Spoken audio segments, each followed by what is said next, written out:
Hey guys, welcome to the Liberal Hive Mind. Well, today we continue to dismantle Nancy Pelosi / Liz Cheney's precious little January 6th narrative. Folks, you know what's the common denominator that I see with all the Trump cases or the Trump trials, indictments, whatever you want to call them? The one common denominator that I notice is coercion. There's this sort of coercive element that seems to be using state power to go after Trump associates. Intimidation tactics that are being used to cause Trump associates or people within his direct orbit to, quote, flip on him. That's been the assumption for a long time. I mean, all the plea deals, the reports of, oh, this person's talking, the reports of people facing serious, hefty legal issues over complete nonsense being railroaded by the DOJ only to then flip on Donald Trump. You know, we've seen it a million times before, but in this case, we have actual evidence, text message evidence involving Mrs. Cassidy Hutchinson. I'm sure you guys remember her, an interesting character with an interesting story to say the least. Well, anyways, we have a text message where Cassidy Hutchinson essentially admits the truth out loud, the quiet part out loud, probably the better way to say it, that her testimony was coerced, forced, and that actually she never wanted to testify in the first place. But due to government pressure, due to DOJ pressure, due to Nancy Pelosi and her January 6th committee's pressure, Cassidy Hutchinson caved in and ended up spilling the beans. And by spilling the beans, I mean just straight up lying in front of Congress and promoting an absolute joke fake story. Anyways, we'll probably rehash it at some point later on. We got some stuff to get into, so let's roll the tape. All right, folks, take a look at this. Text messages refute J6 witness Cassidy Hutchinson's claim that attorney pressed her to, quote, protect Trump. A lawsuit filed by a former attorney for January 6 witness Cassidy Hutchinson appears to undermine claims that she publicly made during her testimony before the Democrat-controlled committee. According to Just the News, the suit also cites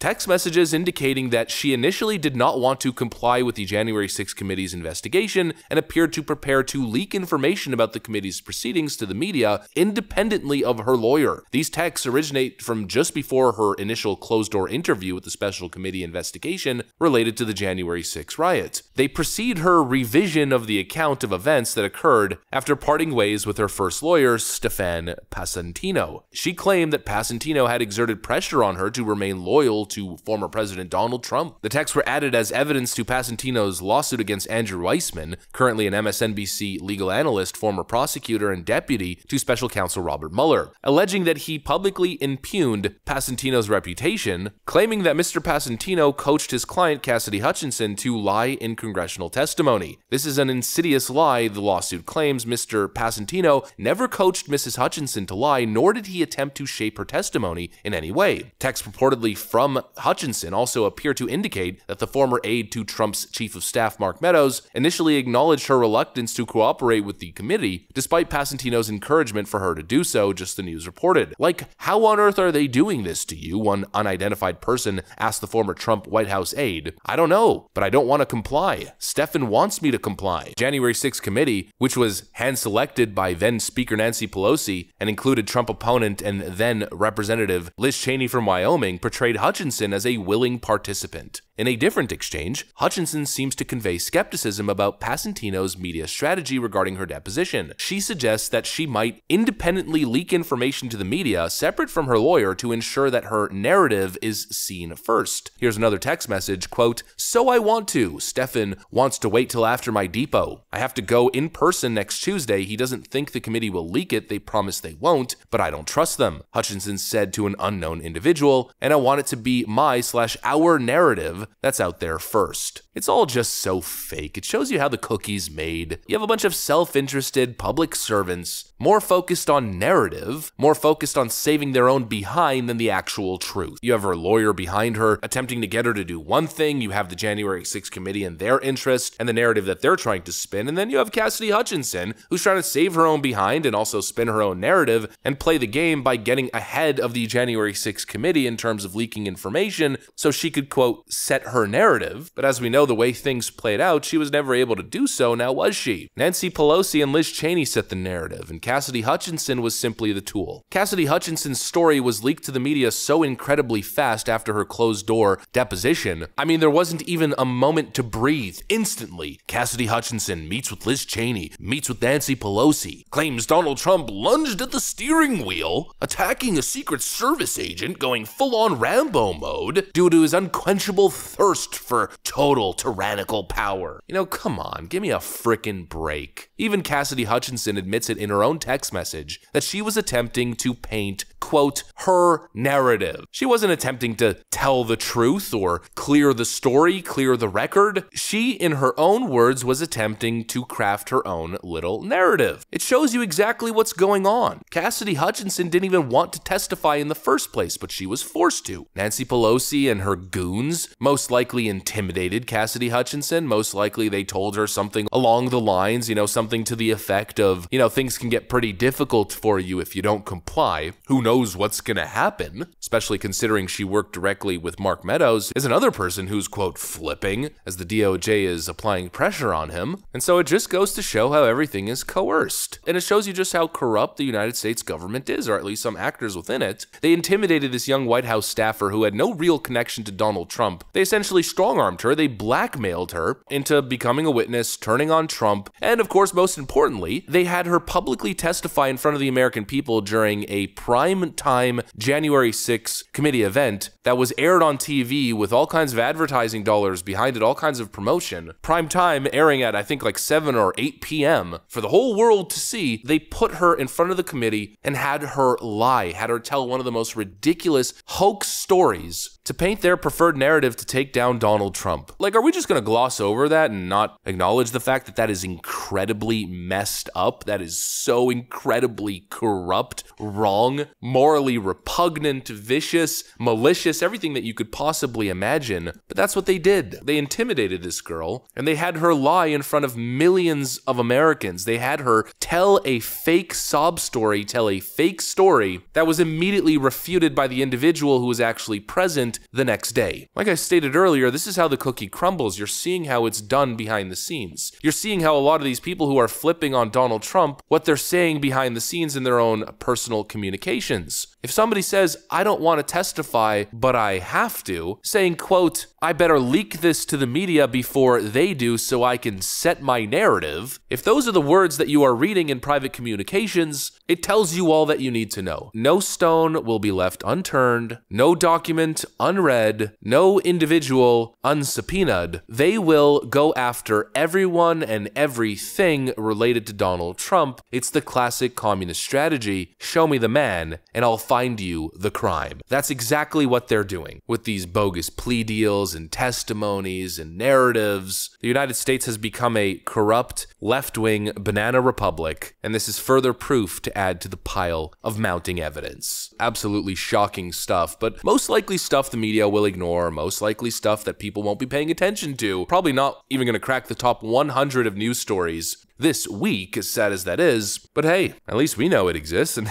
at least we're talking about it. I guess that's step number one. One of the most disheartening and shocking stories of the year, if you ask me, that probably no one's gonna even hear about. Cassidy Hutchinson essentially admitting on the record that she was, quote, pushing a narrative. Surprise to absolutely frickin' no one. Anyways, that's what I got for you guys. Hopefully you enjoyed this video. If you did, make sure to leave a like and possibly subscribe to the channel. Thanks for watching, and I'll see you on the next one.